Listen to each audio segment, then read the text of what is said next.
Food and Agriculture Organization established National Milk Day in India on November 26, 2014.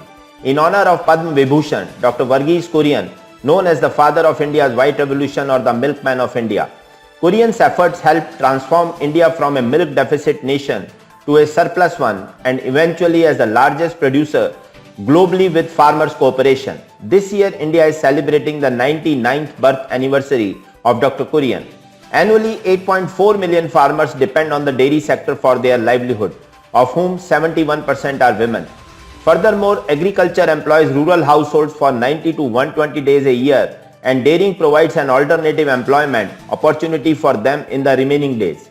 However, data shows that 9 states produce 77% of milk, and in rest of the states the per capita availability of milk is below the national average. Milk production is therefore concentrated in those 9 states. Dairy promotion amongst small and landless farmers is hence necessary to increase milk availability, as this will also help reduce nutrition-related problems among rural households. Central schemes have contributed in improving the productivity of milch animals. However, the sustainability of our dairy sector largely depends on bringing about efficiencies across the dairy value chain. In contribution to the agricultural and allied sectors in terms of value of output has increased from 17% in 2013-14 to 21% in 2018-19, and the value of output of milk group is even higher than the combined value of output of paddy, wheat and sugarcane. With annual growth of about 5.6% during the last 8 years, in real terms, milk group also outpaced the agriculture and allied sectors, which grew at about 3.3% during the same period. The dairy sector has also been a tool of inclusive socio-economic development in our country, as the milch animals holding is far more equitable than land holding. While small and marginal farmers own only 45% of farmland, they own about 75% of bovines. Despite the challenges faced by dairy cooperatives in maintaining and running the supply chain, during the first fortnight of the lockdown, the sale of milk dropped by about 17%, while milk procurement got reduced by only 4.7%. The Indian dairy industry is at the tip of another major revolution. The overall dairy market, currently valued at Rs 5 trillion as per Edelweiss Securities, is pushing to change from just plain liquid milk to a value-added dairy products market and from unorganized and local to more of a structured and branded market. Contrary to popular belief, Indian consumers today are far more value conscious than price sensitive. They value superior taste, the power of real ingredients and a strong health proposition. The premium dairy product market currently holds a share of 8 to 10% of the organized dairy industry and is expected to grow at a pace of 6 to 8% year on year and reach a market share of up to 20% by 2021 as per reports. Targeting consumers aged over 25 years in metros and other tier 1 cities, value-added dairy products companies across the board agree that digital plays a very important role in their marketing plans. They, however, do not want to negate the power of word of mouth also. Dairy tech startup Country Delight raises $25 million in Series C funding round led by Elevation Capital. Founded by Chakradhar Gade and Nitin Kaushal, Country Delight delivers fresh and minimally processed food essentials. Country Delight offers products in the affordable premium category as daily subscriptions and delivers them through its proprietary distribution network.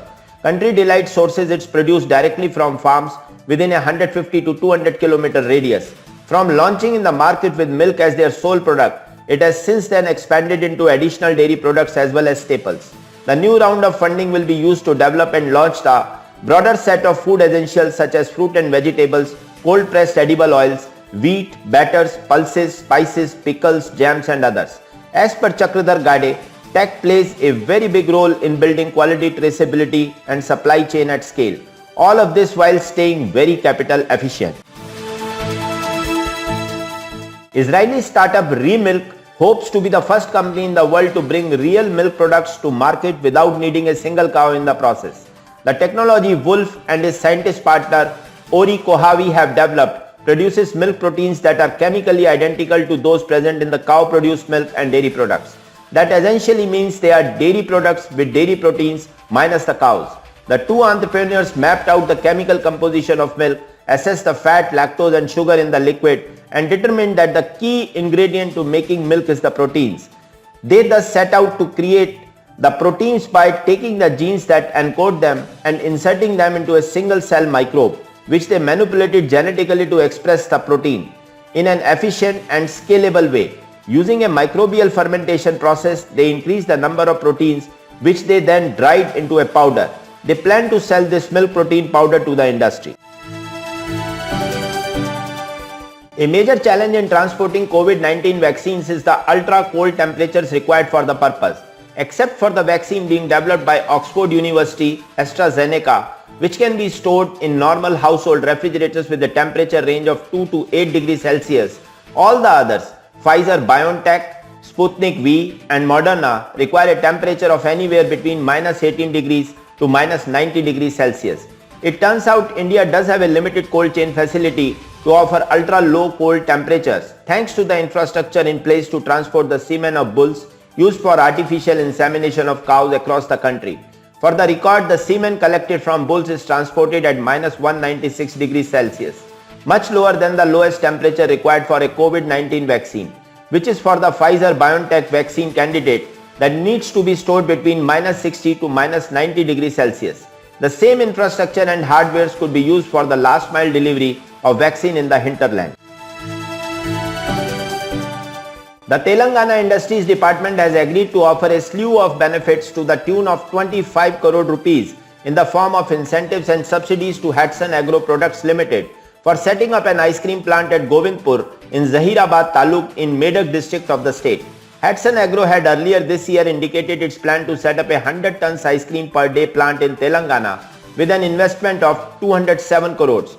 Apart from benefiting the local dairy farmers, the new facility is expected to create about 500 jobs.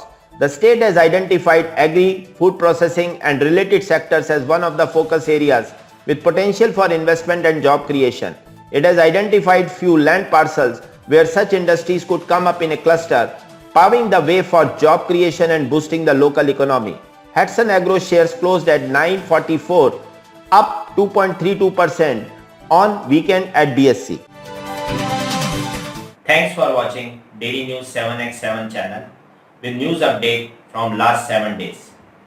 To continue receiving update from this channel, I Kuldeep Sharma request you to subscribe this channel and share and like the video, and also don't forget to press the bell icon.